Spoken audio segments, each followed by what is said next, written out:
घोषणा पत्र जारी करते हुए राहुल गांधी ने वो बात आज अपने मुंह से कह दी जिस बात से प्रधानमंत्री मोदी सबसे ज्यादा डरे हुए हैं। कांग्रेस का घोषणा पत्र जारी करने के कार्यक्रम में राहुल गांधी ने सीधे मोदी को ललकारा।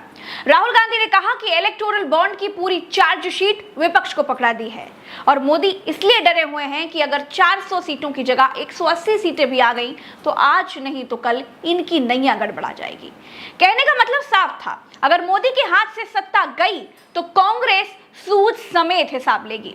जिन बॉन्ड्स पर आज बीजेपी फूली नहीं समा रही है, कल वो बॉन्ड घोटाला कहलाएगा। एक्सटॉर्शन किया है, किसको कॉन्ट्रैक्ट दिया है, कॉन्ट्रैक्ट देने के बाद उसने कितना पैसा दिया है, वो पूरी ब्लूप्रिंट, पूरी की पूरी ब्लूप्रिंट इलेक्टोरल बॉन्ड्स में लिखी हुई है।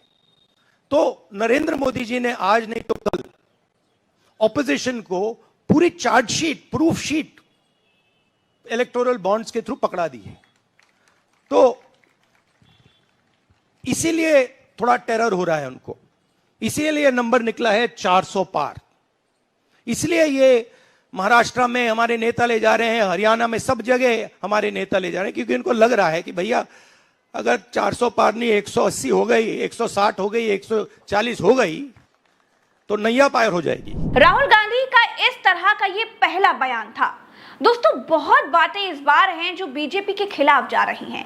जैसे हरियाणा में बीजेपी नेताओं को भगाया जा रहा है, गुजरात में भाजपा के खिलाफ लहर है, बिहार में तेजस्वी यादव ने बीजेपी की प्रचंड जीत पर ब्रेक लगा रखा है, राजस्थान में भी विपक्ष ठीक प्रदर्शन करने को तैयार है, एमपी यूपी में 2014 जैसी लहर नहीं है, दक्षिण भारत में भाजपा साफ है। अगर इन उत्तरी राज्यों में कहीं भी गड़बड़ हुई, भाजपा बहुमत से दूर रह जाएगी। इसीलिए प्रधानमंत्री और बीजेपी डरे हुए हैं। फेसबुक से लेकर सोशल मीडिया तक सब कुछ कैप्चर कर लिया जा चुका है।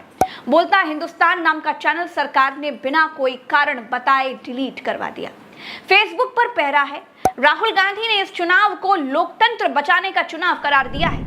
आप हमारे नेताओं के, ऑपोजिशन नेताओं के सोशल मीडिया देख लीजिए, मेरा यूट्यूब देख लीजिए, मेरा फेस टाइम देख लीजिए, फेसबुक देख लीजिए, इंस्टाग्राम देख लीजिए, तो ये सारा का सारा स्ट्रक्चर कंट्रोल्ड है, रिग्ड है। इसलिए बहुत जरूरी है कि जनता इस बात को समझे कि ये नॉर्मल चुनाव नहीं है, ये लोकतंत्र को बचाने का, संविधान को बचाने का चुनाव है और इसको लड़ना और जीतना बहुत जरूरी है। इंडिया गठबंधन ने उत्तर भारत के राज्यों में अगर औसत प्रदर्शन भी कर लिया तो बीजेपी बहुमत नहीं जुटा पाएगी। ये देखिए, ये कथित आरएसएस का सर्वे इंटरनेट पर बहुत वायरल हो रहा है, जिसमें भर भर कर बीजेपी को सीटें देने के बाद भी बीजेपी 214 पर सिमट रही है। अगर एनडीए की संभावित आने वाली 30 सीटों को भी इसमें जोड़ दें तो भी आंकड़ा 244 के पार नहीं पहुंच रहा है।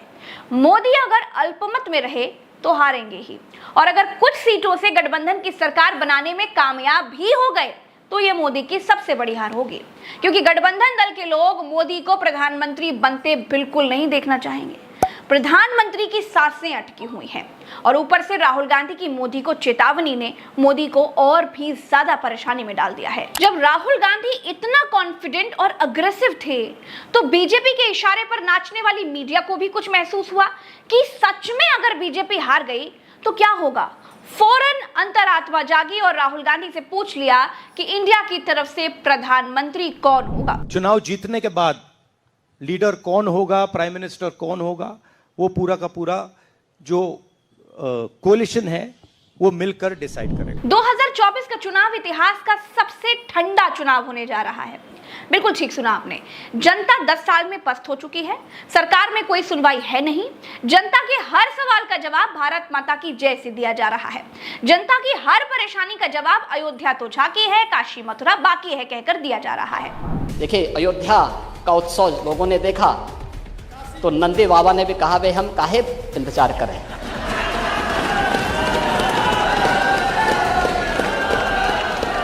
उन्होंने भी इंतजार किए बगैर रात्रि में बैरिकेड तोड़वा डाले और हमारे कृष्ण कन्हैया कहां मानने वाले हैं। दोस्तों, मोदी भ्रष्टाचार खत्म करने की गारंटी की बात करते हैं, लेकिन 25 भ्रष्टाचारियों को अपनी पार्टी में शामिल कराकर 23 के केस ठंडे बस्ते में डलवा देते हैं। सरकारी दफ्तरों में घूस रिश्वतखोरी चरम पर है। रिश्वत के दाम आसमान छू रहे हैं। जनता सब कुछ देख रही है। उनको लगने लगा है कि शेर पालना महंगा पड़ रहा है। जनता कह कह कर बोल बोल कर अब थक चुकी है और इसीलिए मैं कह रही हूं कि ये चुनाव इतिहास का सबसे ठंडा चुनाव है। थकी हारी और सरकार के जुमलों की मारी जनता पोलिंग बूथ पर ही बताएगी कि कौन 400 पार जाएगा और कौन झोला उठाकर जाएगा। बीजेपी के नेताओं को अगर बचे रहना है तो जीत की इतनी ज्यादा जरूरत है कि किसी भी तरीके से उनको जीत चाहिए ही चाहिए। दिल्ली में अरविंद केजरीवाल को जेल में डाल दिया गया। अरविंद केजरीवाल जेल से सरकार चला रहे हैं। उनको मालूम है कि अगर कायदे से कोर्ट में लड़ेंगे तो भी छूट जाएंगे और कायदे से चुनावी मैदान में लड़ेंगे और बीजेपी हार जाएगी तो भी वो छूट जाएंगे। इसलिए जमानत पर छूट कर आए संजय सिंह जब प्रेस कॉन्फ्रेंस करके मोदी और शराब कांड से जुड़े लोगों की बात करते हैं तो बीजेपी को जमानत की शर्तें याद आने लगती हैं। जमानत की शर्तें अपने केस के बारे में कुछ ना बोलने की है, अरविंद केजरीवाल के केस के बारे में कुछ ना बोलने की नहीं है, लेकिन शर्तों की आड़ में बीजेपी राज खुलने से डर रही है। ये भारत के प्रधानमंत्री नरेंद्र मोदी जी के साथ गलबहियां करते हुए, उनसे मिलते हुए ये तस्वीर आप जरूर देखिए। ये है मंगुंटा रेड्डी सांसद, जिनकी तस्वीर है भारत के प्रधानमंत्री के साथ। यह है मंगुंटा रेड्डी जिनकी तस्वीर है भारत के प्रधानमंत्री के साथ। 16 जुलाई जब यह हमारे खिलाफ बयान देता है, अरविंद केजरीवाल और के खिलाफ बयान देता है, अरविंद केजरीवाल और आम आदमी पार्टी को खत्म करने की भाजपा की साजिश में शामिल हो जाता है, तो 18 जुलाई को इसकी बेल हो जाती है। 18 जुलाई को इसकी जमानत हो जाती है। आप समझ पा रहे हैं इतनी बड़ी साजिश? एक आदमी जिसको खुद ईडी कह रही है ये शराब का घोटालेबाज है, शराब का घोटालेबाज है, उसका क्या रिश्ता है भारत के प्रधानमंत्री के साथ? और इतना ही नहीं, आज की तारीख में वो टीडीपी से चुनाव लड़ रहा है और भारत के प्रधानमंत्री की तस्वीर लगाकर जनता से वोट मांग रहा है। मैं चाहता हूं वो भी आप दिखाइए। ये देखिए आप,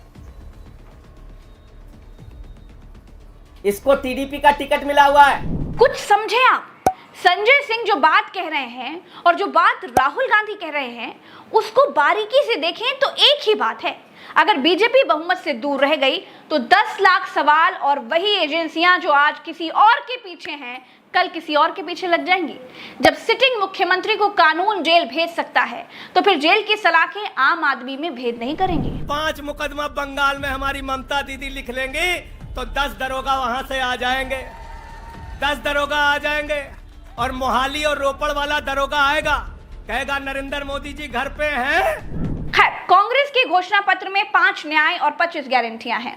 दूसरी तरफ मोदी जी की स्टार कैंडिडेट कंगना रनावत ने सुभाष चंद्र बोस को पहला प्रधानमंत्री बनाकर बीजेपी लवर्स और फॉलोवर्स को एक नई ऊर्जा से भर दिया है। पहले मुझे ये बात आज क्लियर करने दीजिए, जब हमें आजादी मिली तो the first prime minister of India Subhash Chandra Bose वो कहां गए? मोदी देश के पहले प्रधानमंत्री को कोस कोस कर 2 बार देश के प्रधानमंत्री बन गए और मैडम सुभाष चंद्र बोस को पहला प्रधानमंत्री बता रही हैं।